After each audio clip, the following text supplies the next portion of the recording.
안녕하세요. 안녕하세요. 저는 올해로 딱 50이 된 여자이고요. 15년째 부대찌개 장사를 하고 있는 사람입니다. 저희 엄마가 계속 부대찌개 장사를 하셨는데 제가 그 레시피를 그대로 받아서 엄마 장사를 이어서 하고 있죠. 그리고 눈에 넣어도 안 아픈 26살, 23살 된 딸이 있습니다. 이제 두 딸들 대학 다 보내고 남은 인생은 좀 편하게 지내는가 싶었는데 제게 믿을 수 없는 일이 생기게 되어 이렇게 사연을 보내게 됩니다. 저는 저보다 4살 많은 남편과 선을 보고 결혼을 했는데 저희 엄마가 주선을 하셨어요. 엄마 가게에 자주 오시던 단골 손님 중에 학교 선생님이 있었는데 그 선생님의 아들이 저희 남편이 되었죠. 엄마는 장사하는 집안의 딸이 그런 교육자 집안의 아들과 결혼을 한다면 우리 집엔 가문의 영광이라고 무조건 그 자제분과 잘해보라고 하셨어요. 미정아, 그 박 선생님 아들이 너랑 나이 차이가 딱 4살 차이가 난다고 하더라. 4살이면 궁합도 안 본다고 하는데 이 엄마가 아주 어렵게 마련한 선자리니까 절대 실수하지 말고 잘하고 와야 된다 라고 하셨죠. 그러면서 밥 사는 것도 저한테 사라고 하고 커피 마시는 것도 저한테 사라고 하시는데 심지어 택시비까지 드리고 오라고 했어요. 그때 저는 엄마의 말대로 고지곳대로 했고 결국 남편과 5번 만나 결혼을 하게 되었어요. 저희 남편 소개를 간단하게 해보자면 앞서 말한 것처럼 남편은 교육자 집안에서 엄하게 자란 아주 바른 사람이에요. 예와 효를 중요시 여기고 부부간에도 윤리적으로 인간적으로 별을 지켜야 된다고 하는 사람이었죠. 그래서 그런가 이날 이때까지 26년을 살면서도 단 한 번도 제게 말을 놓아본 적이 없는 사람입니다. 다른 사람들이 저희 부부를 봤을 땐 숨막히는 사이 같다고 할 테지만 남편에게 받는 이런 대우와 존중이 나쁘지만은 않았어요. 그리고 딱딱한 겉모습과는 다르게 제게 정말 굉장히 잘해줬고 다정했습니다. 큰 소리 한번 쳐본 적이 없는 사람이었죠. 남편은 교육자이신 부모님과는 다르게 직업이 자동차 정비공이었어요. 학교 선생님을 하라는 시부모님의 뜻을 저버리고 정비공이 되어 속을 좀 썩였다고 했죠. 하지만 저는 사람 직업보단 인성이 먼저라고 생각했기에 남편이 좋았습니다. 그리고 남편 45살 되던 해 남편이 회사에서 권고사직을 받게 되었어요. 그래서 어쩔 수 없이 직장을 그만둘 수밖에 없었습니다. 근데 이 소식을 듣게 된 시부모님은 당연히 또 뭐라고 하시며 그러니까 정년퇴직이 정해져 있는 교사를 했었어야지. 자동차 고치는 일이 얼마나 대단하다고 선생보다 더 대단하냐? 라고 하셨죠. 그러면서 이제 어떻게 살 거냐고 하시길래 제가 하는 장사 같이 하기로 했어요. 그러니 시아버님이 평생 네 마누라 치맛복에 쌓여서 살아라. 남자 구실도 못하고 한심한 것이라고 하셨죠. 시어머님보다 시아버님이 특히 직업에 대한 유세가 심하셨는데 남편은 그런 아버지와 연을 끊고 산다며 그 이후로 시아버님 돌아가실 때까지 시댁에 안 갔어요. 돌아가시면서 이제 조금씩 시어머니와 왕래를 하고 있죠.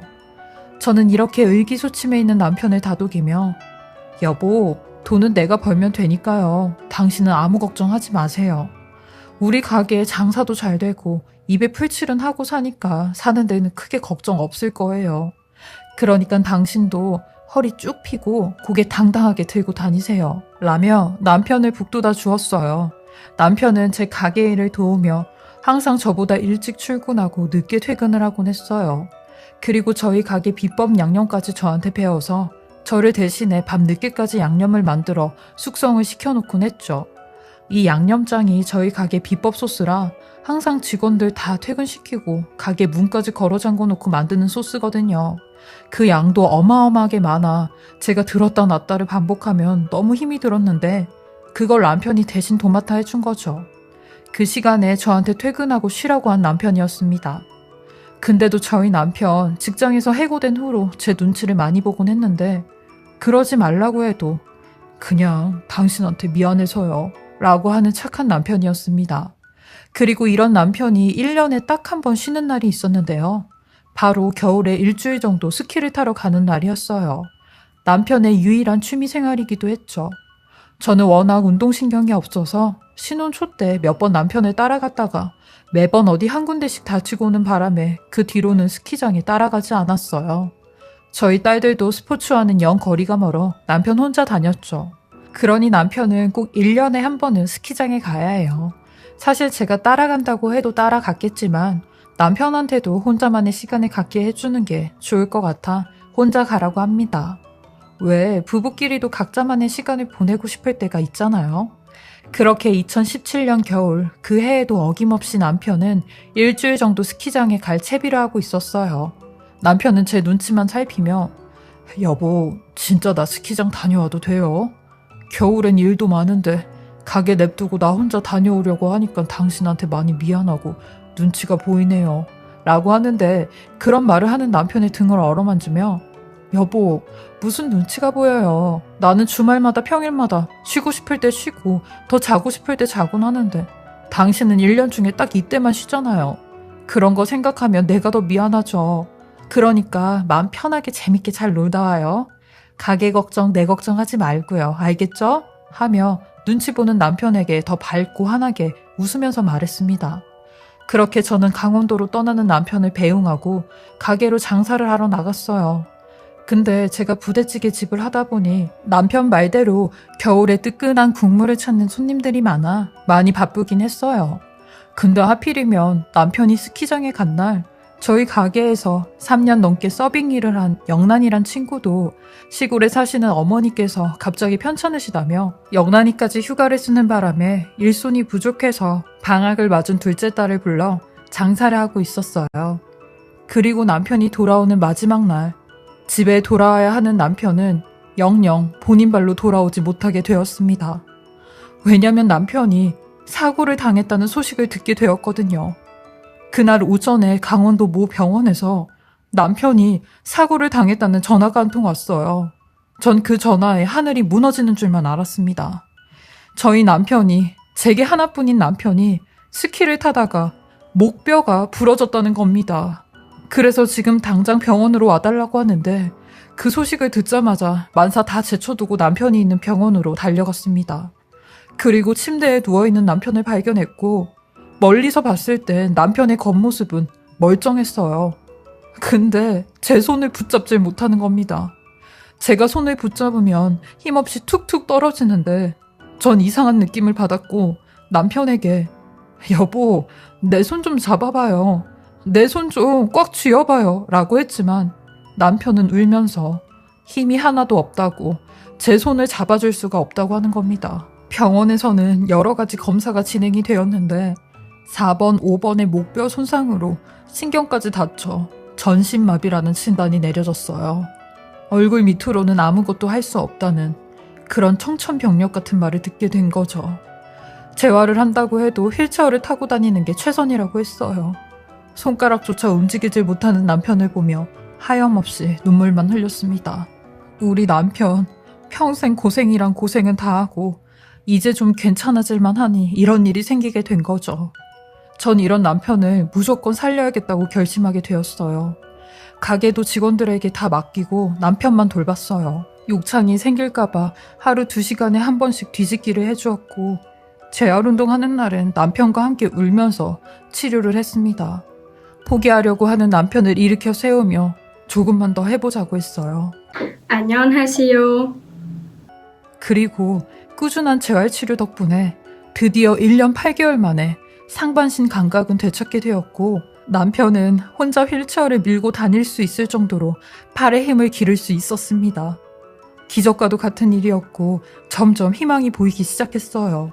2017년 겨울은 제게 끔찍하고도 기억을 하기도 싫은 해였지만 저와 남편을 좀 더 강하게 연결해주는 해였죠. 저도 남편을 집에 혼자 두고 장사를 하러 다닐 정도의 여유는 생겼어요. 장사도 포기를 할 수 없었던 게 제가 가장이자 생계를 유지하는 입장이니 돈은 계속 벌어야 했죠. 그러다 작년 10월 저희 엄마가 뇌졸중으로 쓰러졌다는 연락을 받고 또 불이 나게 청주로 내려가야 했어요.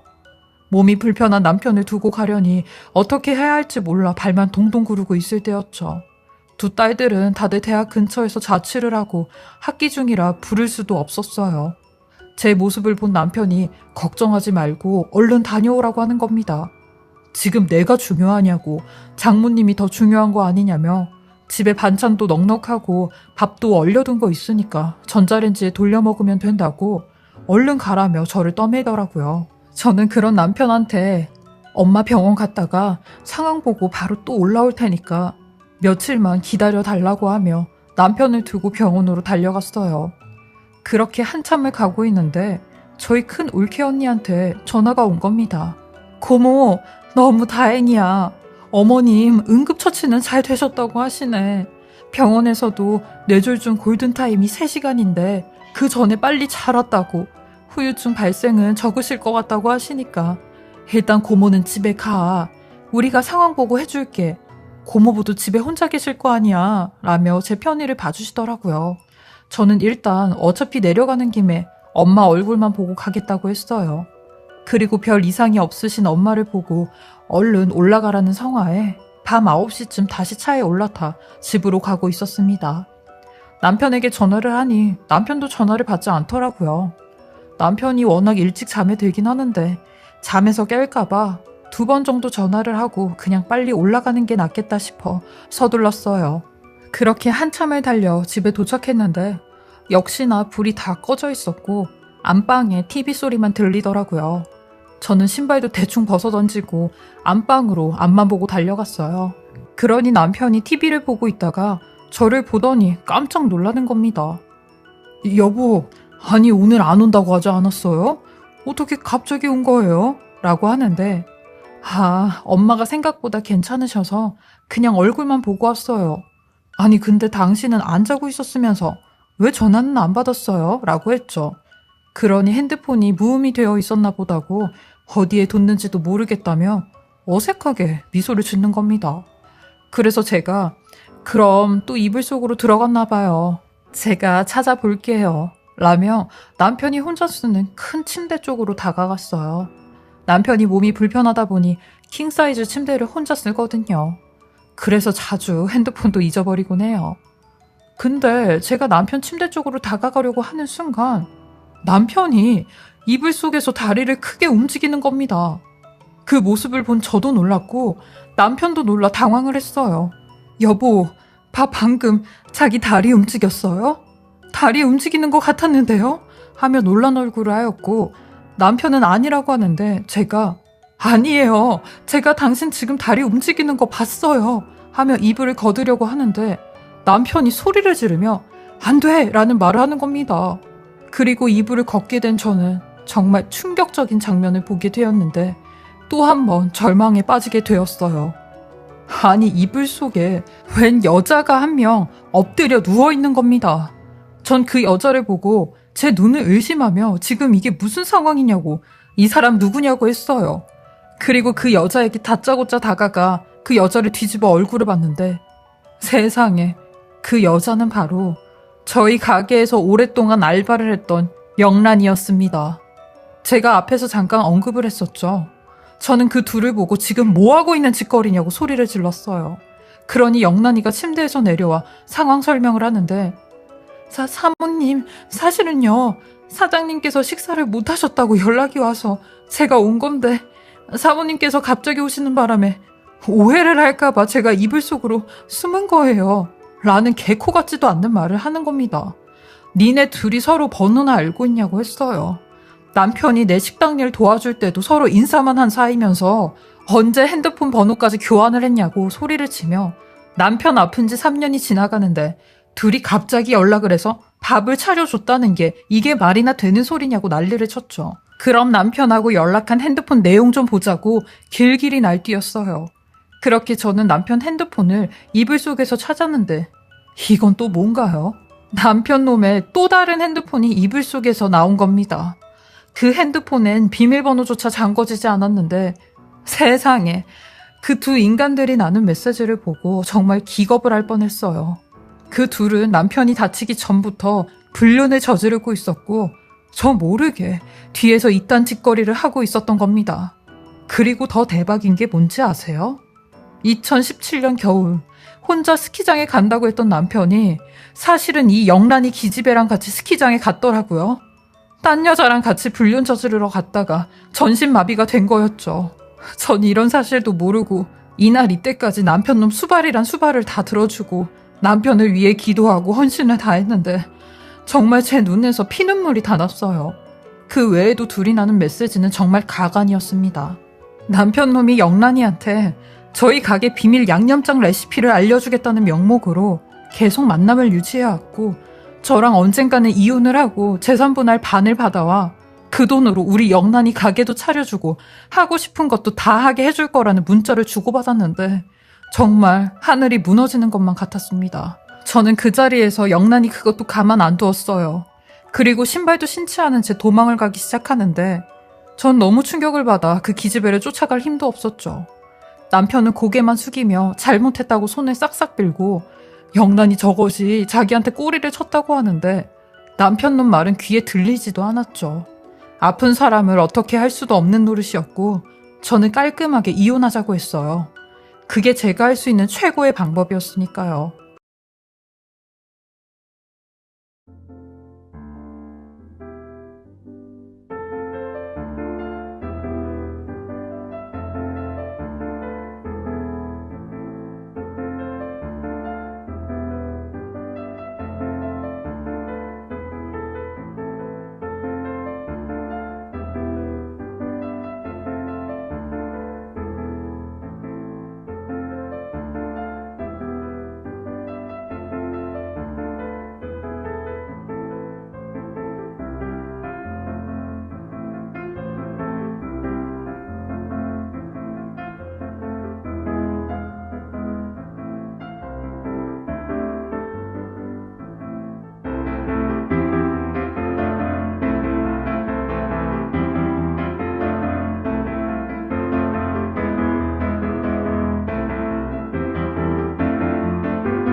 남편 놈은 당연히 이혼은 절대 안 된다고, 우리 두 딸들 생각해서라도 당신이 너 그렇게 이해 좀 해달라고 하는데 개코 같은 소리 하지 말라고 했어요.